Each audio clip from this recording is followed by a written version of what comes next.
Welcome to this presentation on dealing with kissing spines. My name's Ian Bidstrup. I'm a veterinarian from Spinal Vet, Sugarloaf Creek, Victoria. Kissing spines, otherwise known as overriding dorsal spinous processes, are a really important problem of horses, but there's a lot of misunderstanding about it. So we want to help you to understand things better, and by taking a quick but fairly deep dive into what kissing spines are about and how to deal with them. This is a really common problem of horses. On post-mortem studies, there are around 90% of horses are affected by kissing spines. And in my practice, about 50 to 60% of my patients show evidence of pain associated with kissing spines.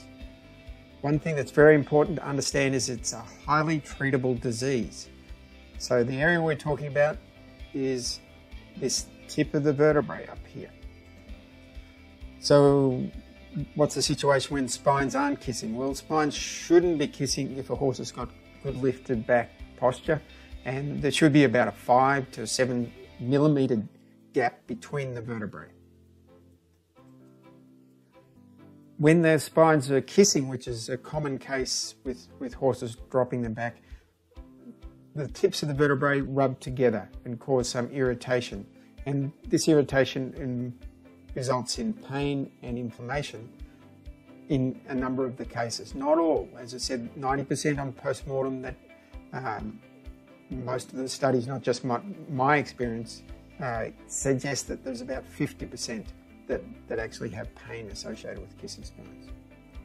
The most common locations of kissing spines that we run into in practice are under the saddle seat areas I mentioned, just in this area of the thorax. At the base of the wither, we also have kissing spine issues as the vertebrae are pushed together or crowded together, and that often results in bulging the muscle in this area here. It certainly involves greater sensitivity of the muscle, and it results in horses being more affected by saddles in that region if the saddles grip that lower wither area, because if they bulge under the saddle, then they increase the amount of pressure that the saddle exerts on them in a focal way. So when they rub together, they create some inflammation, and that can be also irritating nerves and creating pain. And that intensity in kissing spines can vary from non-existent to very mild, right through to extremely sore. So in between the vertebrae are the interspinous ligaments, and these are very important stabilizers of the spine.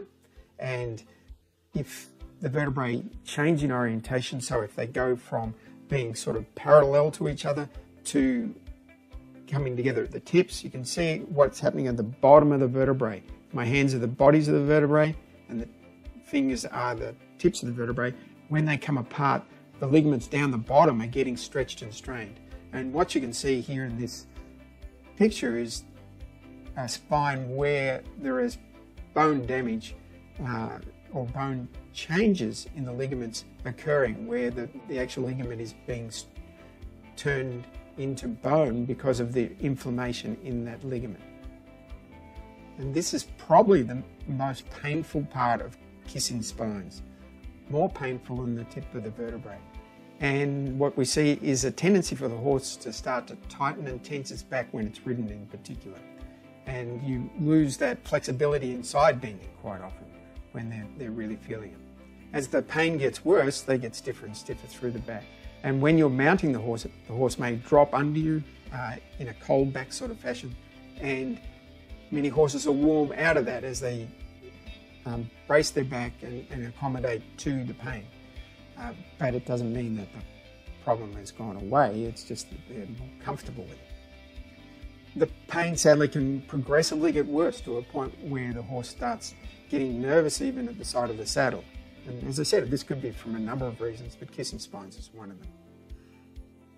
In a case where the horse is getting really sore, if the horse's back is suddenly jarred by the horse tripping or some other reason, or by a rider being thrown onto the rear of the saddle seat, then it can really hurt this kissing spine area and send the horse into a fit of bucking or pig rooting.